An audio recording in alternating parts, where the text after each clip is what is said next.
అన్న నేను మళ్ళీ వచ్చినా చాలా అంటే చాలా బాధగా ఉంది. ఎందుకంటే ఇలా బాధపడే రోజు అది. ఒక రైతు బిడ్డ గెలిచిండని నా ఊరు ఘనస్వాగతం పలికి ఎంతో మంది అన్న మీడియా మిత్రులు మీరే చూసిరు ఎంత మంది వచ్చిరో. అసలు నేను ఆడ నిలబడ్డప్పుడు ఇంత మంది నా కోసం వచ్చి నన్ను గెలిపించింది ఇంత మంది అని నేను ఆ సంతోషంలో ఉన్నా. ఆ సంతోషం ఎంతసేపు లేకుండా మీరు వేయాలని అనుకుంటారు. నిజంగా బాధగా ఉంది. ఏడ్దామంటే ఇట్లా ఇది మీరు నెగటివ్ చేద్దారని నాకు భయం అవుతుంది. ఎందుకంటే ఒక 60-70 ఛానల్ రావచ్చు, యూట్యూబ్ ఛానల్. ఒక 1000 మంది వచ్చిర్రు పక్కూరికి వెళ్ళి గాని 2 రాష్ట్రాలకి వెళ్ళి కానీ అక్కడ తర్వాత 6 రాష్ట్రాలకి వెళ్ళి కానీ చాలా మంది వచ్చిర్రు. అంతమంది నా కోసం ఇంత రాత్రి వచ్చిరని ప్రతి ఒక్కరికి ఫోటో ఇచ్చిన. నాకు వీలైనంత మందం అందరికి నేను వీడియో ఇచ్చిన.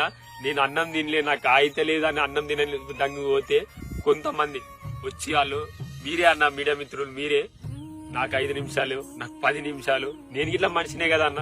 నేను అప్పుడు ఇట్లా అన్న నేను మనిషినన్నా, నేను తినాలన్నా, నాకు అయితే లేదు, నాకు ఓపిక లేదంటే నానా మాటలు మీరే అన్నారు. ఫస్ట్ నుంచి పెట్టలే, సగం నుంచి పెట్టి మిమ్మల్ని నెగటివ్ చేస్తా అంటే అన్న ఒక రైతు బిడ్డ రైతులను గెలిపించుకుంటా అన్న. చేసిన తప్పేందా అన్న మీరే చెప్పుర్రి. రైతు బిడ్డ తప్పు చేసిందా? నేను తప్పు చేసింది చెయ్యండి మా ఊళ్ళకి తెలుసు. వాళ్ళు నేను తప్పు చేయలే కాబట్టి నన్ను ఇవాళ గెలిపించుకోరు. పల్లె ప్రశాంత్ ఏందో రైతులకు తెలుసు, జనాలకు తెలుసు, జనాలు చూస్తున్నారు.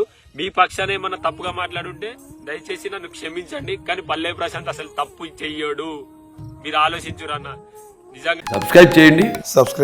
Please do subscribe to Please like, share and subscribe to top Telugu TV. Top Telugu TV. Top Telugu TV.